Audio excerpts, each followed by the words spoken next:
Fry. I'm the author of 4 books for young children. In addition to writing, I teach 6th graders at a middle school in Southern California. I have coached cross country for 10 years, and I mentor an on-campus group of some amazing kids at a Young Authors Club. Right now, I'm earning my master's in fine arts from the University of British Columbia.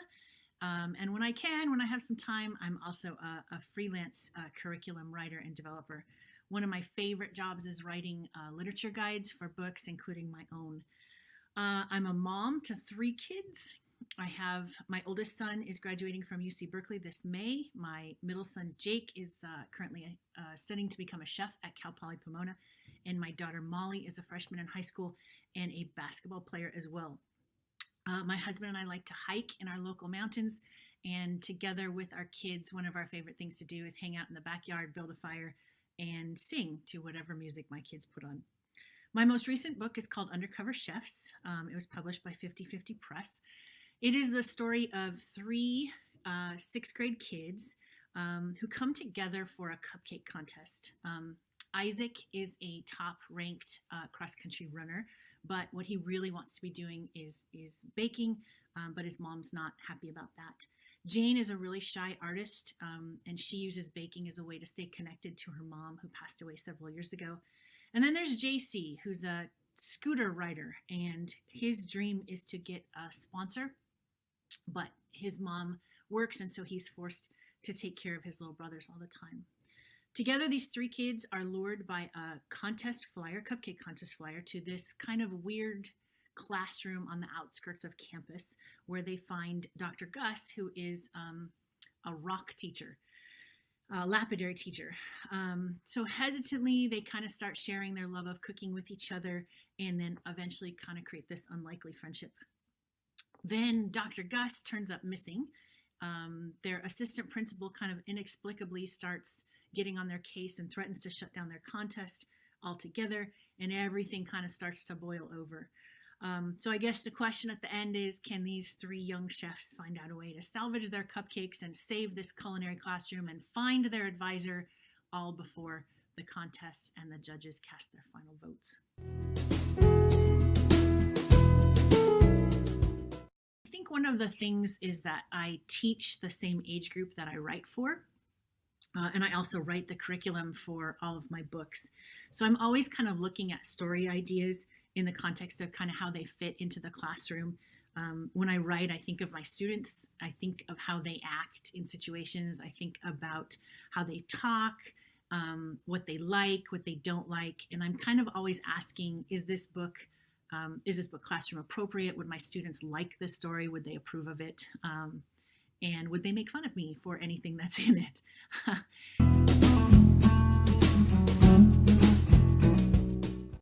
Is your book a standalone book or a body of works? All of my books are standalones, but I think they share some commonalities. One of the things that I think they all have in common is this theme of like a seemingly ordinary kid who ends up doing something kind of extraordinary. Middle school students, I think, often get kind of a bad rap, or middle school in general, maybe. We think of middle school and we often think of bullying. We think of feeling out of place. We think of feeling kind of unsure of who we are. But I get to spend, every day in a middle school setting, and I see it a little bit differently. I see middle school students who take risks. I see them act in very compassionate, kind ways. I see a lot of them who are willing to jump out of the box, think out of the box. And I also see them willing to ask questions that a lot of adults, I think, are maybe afraid to ask. So when I think of characters in my books, those are the kids I want to portray, and the qualities I want to portray as well.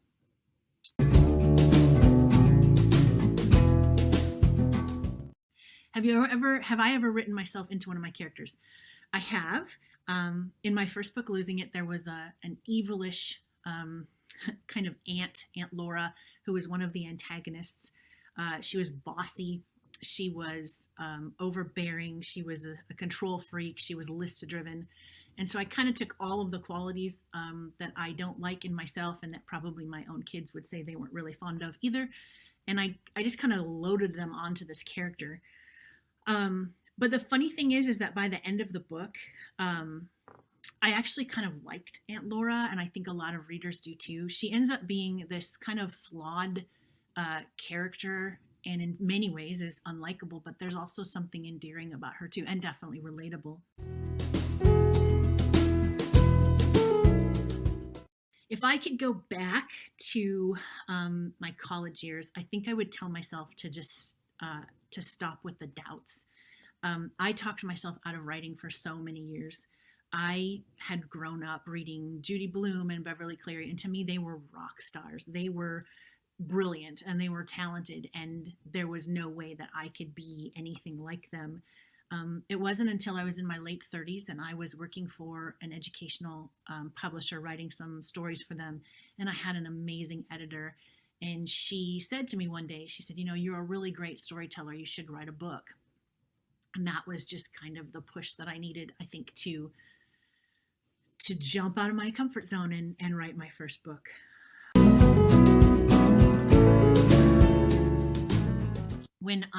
After I wrote Losing It, it was not published, it was early stages.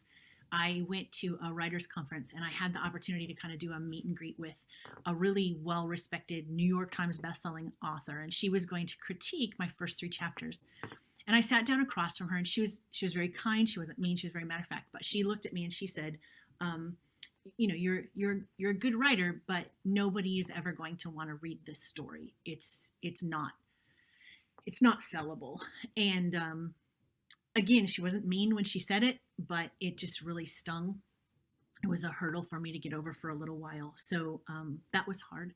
I think the other thing that's hard is not a lot, but there are some online reviews that can be very attacking.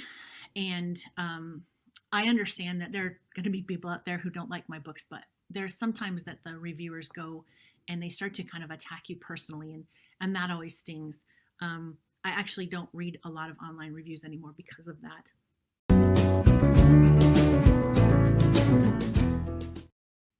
What did you edit out of this book, and was it hard to get rid of? That's a really tough question because the feedback and suggestions that Megan, my editor, gave me were spot on. And so I didn't really feel heartbroken about anything that went away. It's such a stronger book now that I just wasn't, there was nothing that I was really, I wanted to hold on to.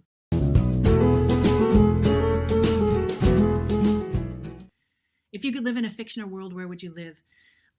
This is probably not an original answer, but I would live in J.K. Rowling's world. I would live in Hogwarts.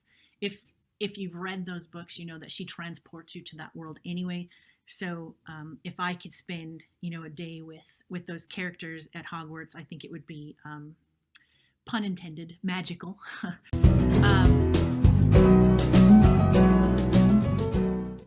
Outside of other books, where do you find inspiration? That's an easy one. It's with my students and with my own kids. They every day do things that are funny. They're wise. They're interesting, and those always just give me more ideas for characters and books. This current story, Undercover Chefs, was inspired by my son Jake, who entered a cupcake contest very similar to the one in the book when he was in 8th grade. He lost, but it had kind of a happy ending in the end, and today he's studying to become a chef. So it had a really good happy ending.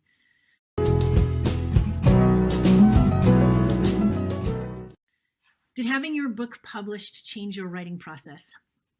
Having my book published and then having to read it out loud several times has definitely changed the way that I write some things. When I was reading out loud, dialogue tags, for example, can get very cumbersome. And so now when I write, I use more discretion how I use them. I think a lot of description can be really difficult when you're reading something out loud. So I try to break up those descriptive passages and slang. Kids, slang sounds weird coming from an adult, and kids know it. And so I really hold back on slang now because kids are quick to laugh at you if you don't. So I will just say this: like having to read my book in front of large audiences has definitely shaped shaped how I write some things.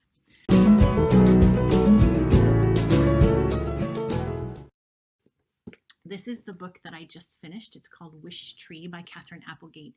It is an amazing emotional journey.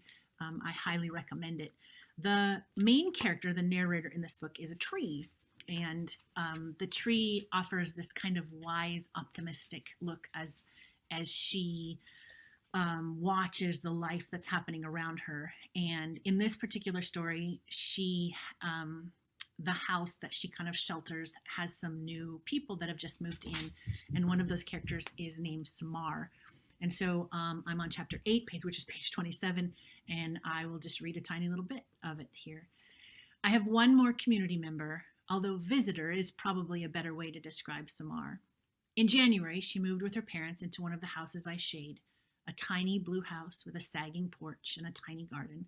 She is perhaps 10 years old or so, with wary eyes and a shy smile. Samar has the look of someone who has seen too much, someone who wants the world to quiet itself. Again, it's a beautiful story, and I highly recommend it.